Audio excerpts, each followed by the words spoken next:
ფაქტს კვლავ თქვენთან არის. Როგორც ვატყობ, ბევრი გეიმერი სტუმრობს ჩემს არხს და ბევრი გეიმერს აქვს გამოწერილი ანონიმის ფაქტი. ამიტომ დღეს გადავწყვიტე დავემზადებინა კონკრეტულად გეიმერებისთვის ეს ვიდეო. ამ ვიდეოში წარმოგიდგენთ 2016 წლის 10 საუკეთესო თამაშს. ნომერი 10 The Witness. როდესაც ჩვენ ვლაპარაკობთ გეიმპლეის ინოვაციაზე, The Witness არის საუკეთესო მაგალითი. ცნობილ ვიდეო თამაშების დიზაინერს ჯონათან ბლოუს 7 გრძელი წელიწადი დასჭირდა თამაშის სრულყოფისთვის და გამოსაშვებად. The Witness არის სიუჟეტური თხრობისა და ფაზლების ძალიან საინტერესო ნარევი, რომელიც თანწყობილია თამაშის მომაჯადოებელ და ლამაზ გრაფიკასთან. ნომერი 9 Far Cry Primal. Open World First Person შუთერი, რომელიც ქვის ხანის ეპოქას მოიცავს. თამაში გთავაზობთ ყველაფერს პირველ ყოფილ იარაღებს, სიზნელეებს, რომელიც თავდაპირველად შიშს მოგგვრით, მაგრამ შემდეგ როგორც კი გადალახავთ სიამოვნებას მოგანიჭებთ. ნაწილობრივ მაინც გაიგებთ თუ როგორი იყო სამყარო მანამდე, სანამ სიტყვები, თანამედროვე მედიცინა და სმარტფონები იარსებდნენ.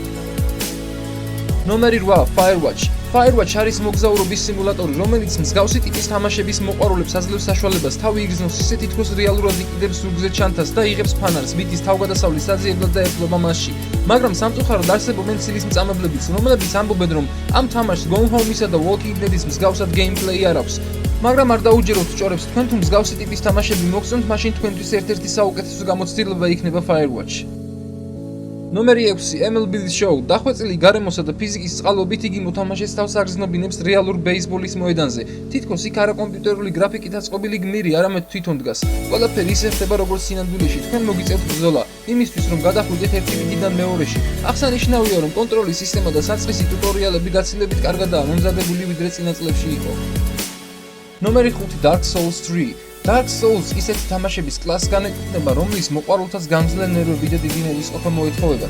წინააღმდეგ შემთხვევაში აუცილებლად მოინდომებენ თავიანთი კომპიუტერებისა და კონსოლების სამსხვრევებად ქცევას. იგი განეკუთვნება რთული თამაშების სერია, სადაც სეივ პოინტები ძალიან შორსაა და მტერს შეუძლია ერთი დარტყმით მოხდას. თამაშის თითოეული დეტალი ძალიან დიდ ყურადღებას მოითხოვს. შეიძლება უბრალოდ სასწრაფთან იჯდეთ და განათებას ელოდებოდეთ, ამ დროს კი ყურადღებობის გამო თამაში დამთავრდეს. ამასთან ძალიან ცოტა თამაშთვის შემოგთავაზებს იმ გრძნობას, რომელიც იმ ბოსის მოკლისას დაგეუფლება, რომელზეც ერთი პირა გაჭედილები ვიყავით. ნომერი 4 Quantum Break. 2016 წლის ყველაზე დიდი სიურპრიზი იყო Quantum Break.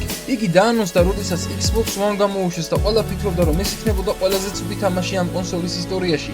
მიუხედავად იმისა, რომ თამაშმა ბევრი რთული ეტაპი გაიარა, საბოლოოდ 2016 წელს იგი ჩვენს კონსოლებსა და კომპიუტერებში მოხვდა.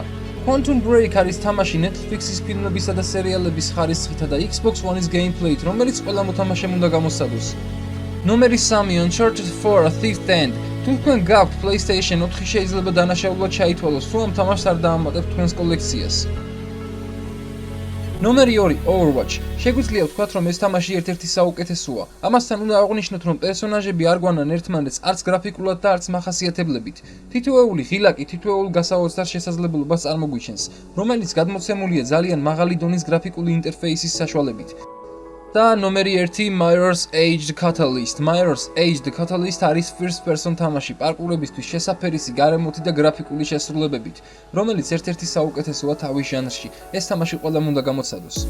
მეგობრებო, დღეისთვის კი სულ ეს იყო. მადლობელი დარჩებით თუ გამოიწევთ არხს და გააძლიერებთ ვიდეოს. მომავალ შეხვედრამდე.